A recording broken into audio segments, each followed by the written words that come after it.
पुराणों में कल की अवतार के कलयुग के अंतिम चरण में आने की भविष्यवाणी की गई है। अभी कलयुग का प्रथम चरण ही चल रहा है, लेकिन अभी से ही कल की अवतार के नाम पर पूजा पाठ और कर्मकांड शुरू हो चुके हैं। कुछ संगठनों का दावा है कि कल की अवतार के प्रकट होने का समय नजदीक आ गया है और कुछ का दावा है कि कल की अवतार हो चुका है।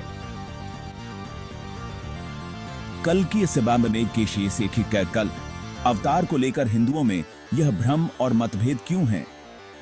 क्या शंकराचार्य इसे स्पष्ट करने की जिम्मेदारी नहीं रखते हैं?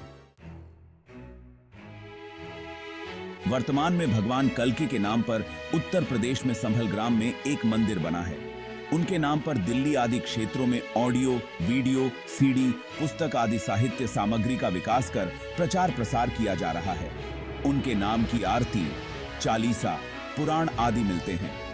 उत्तर प्रदेश में सक्रिय कल की वाटिका नामक संगठन का दावा है कि कल की अवतार के प्रकट होने का समय नजदीक आ गया है। इन लोगों का मानना है कि देवी जगत में कल की अवतार हो गया है। स्वप्न, जागृत और वाणी अनुभवों द्वारा वे भक्तों को संदेश दे रहे हैं। उनकी महाशक्तियां भक्तों की रक्षा के लिए इस जगत में चारों ओर फैल चुकी हैं। अब बस उनका केवल प्राकट्य शेष है। इसका तार्किक आधार यह है कि अवतार किसी समय सीमा में बंधा नहीं होता। उसके प्राकट्य के अपने मापदंड होते हैं। हिंदू धर्म के पतन का एक मुख्य कारण यह है कि हर वह कार्य किया जा रहा है जिसका वेदों में उल्लेख नहीं मिलता है। हिंदुओं के एकमात्र धर्म ग्रंथ है वेद। वेदों का सार है उपनिषद और उपनिषदों का सार है गीता। इतिहास ग्रंथ महाभारत का एक हिस्सा है गीता। रामायण, पुराण और स्मृतियां भी इतिहास और व्यवस्था को उल्लेखित करने वाले ग्रंथ है, धर्म ग्रंथ नहीं। पुराणों में बताया गया है कि कलयुग के अंत में भगवान कल की अवतरित होंगे। वे एक सफेद घोड़े पर बैठकर आएंगे और राक्षसों का नाश कर देंगे। पौराणिक मान्यता के अनुसार कलयुग 4,32,000 वर्ष का है, जिसका अभी प्रथम चरण ही चल रहा है। कलयुग का प्रारंभ 3102 ईसा पूर्व से हुआ था, जब 5 ग्रह मंगल, बुध, शुक्र, बृहस्पति और शनि मेष राशि पर 0 डिग्री पर हो गए थे। इसका मतलब 3102 प्लस 2017 बराबर 5119 वर्ष कलयुग के बीत चुके हैं और 4,26,881 वर्ष अभी बाकी है और अभी से ही कल्कि की पूजा, आरती और प्रार्थना शुरू हो गई है। माफ करना, अभी से नहीं, करीब 350 साल से उनकी पूजा जारी है। यह अवतार भविष्य में होगा या नहीं, यह अभी अनिश्चित है, लेकिन लोगों को कौन रोक सकता है पूजा करने से? मूर्ख लोग तो अमिताभ और रजनीकांत की पूजा भी करते हैं।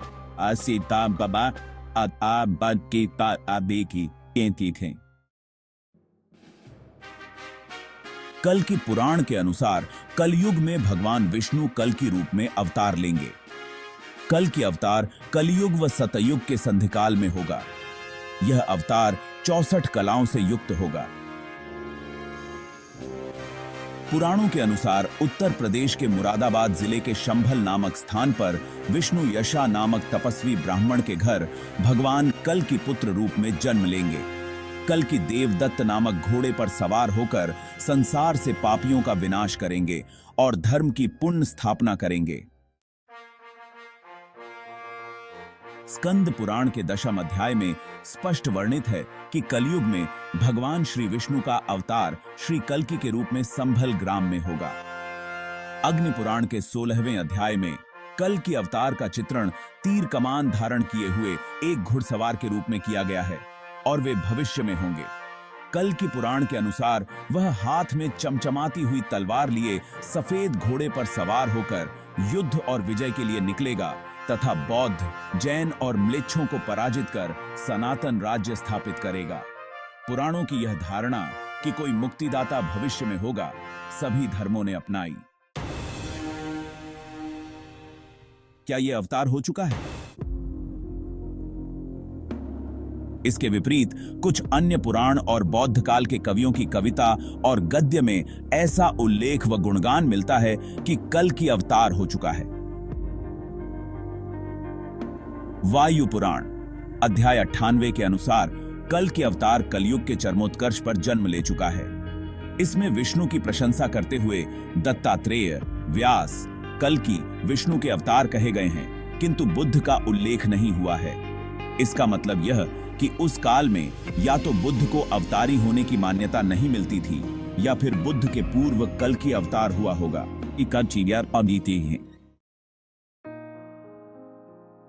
मत्स्य पुराण के द्वापर और कलयुग के वर्णन में कल्कि के होने का वर्णन मिलता है।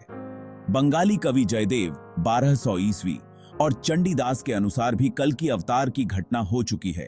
अतः कल्कि एक ऐतिहासिक व्यक्तित्व हो सकते हैं। जैन पुराणों में एक कल्कि नामक भारतीय सम्राट का वर्णन मिलता है। जैन विद्वान गुणभद्र 9वीं शताब्दी के उत्तरार्ध में लिखते हैं कि कल्कि राज का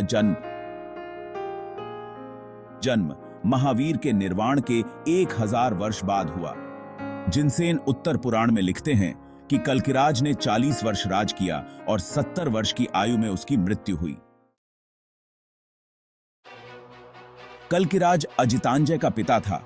वह बहुत हिंसक और क्रूर शासक था जिसने दुनिया का दमन किया और निग्रंथों के जैन समुदाय पर अत्याचार किए। गुणभद्र के अनुसार उसने दिन में एक बार दोपहर भोजन करने वाले जैन निग्रंथों के भोजन पर भी टैक्स लगा दिया था, जिससे वे भूखे मरने लगे। तब निग्रंथों को कल्कि की क्रूर यातनाओं से बचाने के लिए एक दैत्य का अवतरण हुआ, जिसने वज्र की बिजली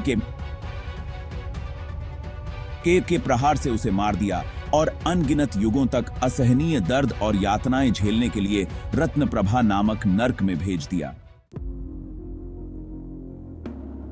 प्राचीन जैन ग्रंथों के अनुसार कल्कि एक ऐतिहासिक सम्राट था जिसका शासनकाल महावीर की मृत्यु के 1000 साल बाद हुआ।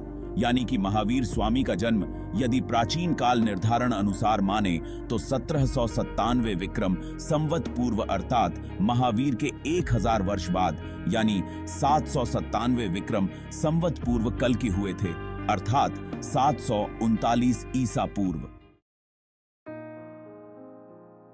अब यदि हम अंग्रेजों द्वारा लिखे इतिहास का काल निर्धारण माने तो महावीर स्वामी का जन्म 599 ईसा पूर्व हुआ था।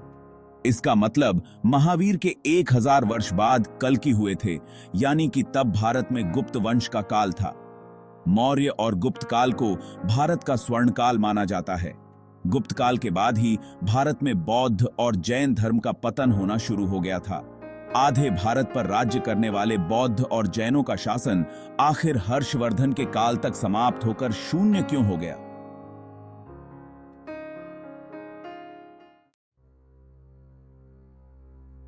तब क्या हम यह माने कि गुप्त वंश के पतन के बाद ही कल्कि का अवतार हुआ, जिसने शक, कुषाण आदि को ही नहीं मार भगाया बल्कि जिसने बौद्ध और जैनों के प्रभुत्व को भी समाप्त कर दिया?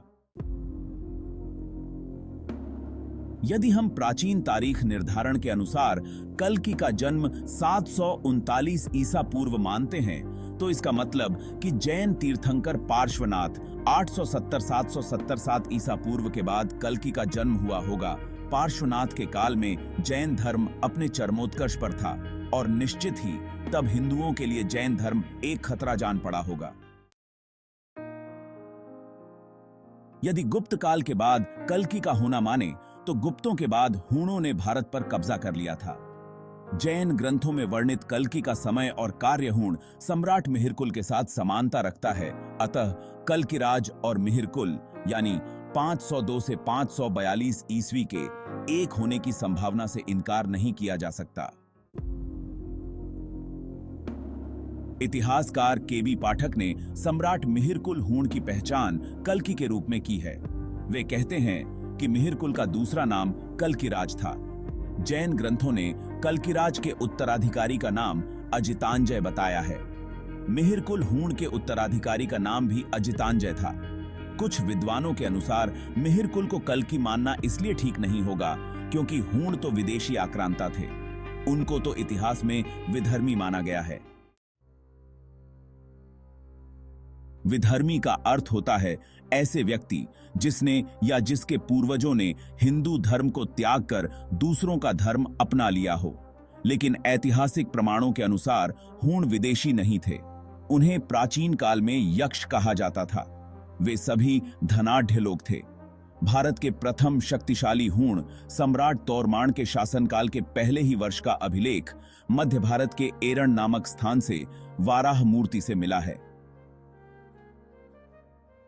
हूणों के देवता वाराह थे। कालांतर में हूणों से संबंधित माने जाने वाले गुर्जरों के प्रतिहार वंश ने मिहिर भोज के नेतृत्व में उत्तर भारत में अंतिम हिंदू साम्राज्य का निर्माण किया और हिंदू संस्कृति के संरक्षण में हूणों जैसी प्रभावी भूमिका निभाई। अंततः यह कहना अभी भी सही नहीं होगा कि कल की अवतार हो चुका है या नहीं हुआ है। यह कहना भी उचित नहीं होगा कि होने वाले अवतार की अभी से ही पूजा की जाए और उनके मंदिर या व्यक्तित्व के आसपास धर्म का एक नया व्यापार या पाखंड खड़ा किया जाए, क्योंकि यह कहना सही नहीं है कि यह एक पाखंड है या नहीं। जो लोग वेद को पढ़ते और समझते हैं वे ही उचित समझते हैं।